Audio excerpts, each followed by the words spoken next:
Well, my whole name, Makuakai, means father of the sea. One day I'll be the king of the sea, hopefully.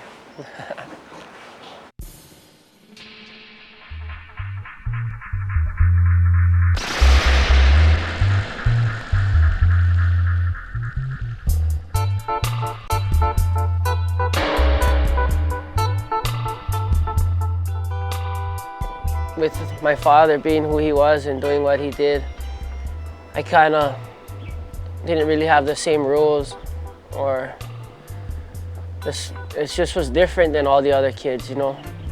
I kind of had to live up to a certain way and do certain things, and it was actually a really good thing. It kind of put me ahead in surfing because of what was going on with, you know, the hui and the way the water was, things were going back then. It kind of set me a little bit in front of everybody else. I kind of had that extra. I could get that other wave that most other kids couldn't have got, and I was just real blessed and fortunate to have grown up that way. It's Hui o He'enalu, which was a club of wave sliders, a club of wave riders, and it was a group of people that came together to kind of save what we had around here because it was getting taken advantage of by foreigners and by other surfers from around the world that didn't really care about the kids or the culture or what was going on. They just thought that, oh, we're supposedly the best surfers around, and you know, we're gonna come and exploit your place and do what we want here. And you know, the club basically said, no, you're not. You know, this is a special place. You know, this sport that you're doing was created by our ancestors, and you guys are gonna show some respect when you come here. You know, it's a real positive thing. It's a big club. We do all kinds of things, from taking sick kids surfing to visiting hospitals during Christmas and giving out gifts, to beach cleanups for 30 years and all kinds of different events. You know, we have a surf contest, a backdoor shootout, showcases the world's best pipeline surfers. We have paddleboard races, body surfing things. So it turned into a really, really big family-oriented group, and a lot of positive stuff comes out of it. I've always kind of surfed big waves since I was maybe around 12 or 13. I was kind of a more heavy-set kid, kind of on the fat side. Small waves just weren't pushing me, you know, enough. I just couldn't really get it going in the smaller waves, so the bigger waves always were easier for me. I guess that's when I, you know, fell in love with big waves, and I've always loved it. And just growing up in Hawaii, it's hard not to love big waves, you know. It's big all the time in the winter time, and that's pretty much how you make your mark in surfing, is you get out there and do your thing when it's massive.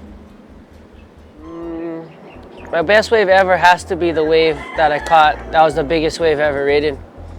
November 26th, 2002. I was towed into a 66-foot wave.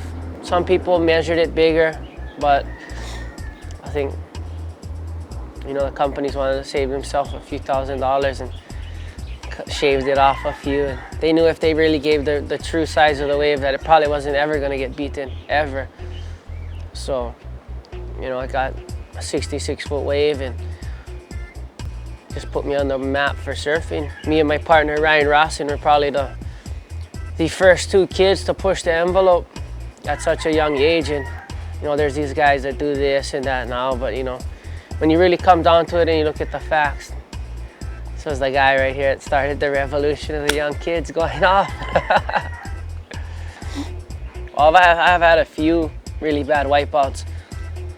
I've torn my kneecap, you know, in half, and cuts everywhere, and hit my head, almost drowned, knocked out, you know, halfway unconscious, can't move, thought I was paralyzed a few times. Held underwater not too long ago for a really, really long time. I thought like, oh, this might be the last one that I get. That's what I was thinking under there, like, I don't know if I'm gonna pull this one off, but I hope I do. End up coming through that, and just a bunch of different, can't really say one was worse than the other, but like the one earlier this year that I got outside my house, that was probably the worst one in a long, long time. Definitely thought twice about if I was gonna make it back to the beach or not. What I do to relax? Take a deep breath, a few deep breaths, and it's about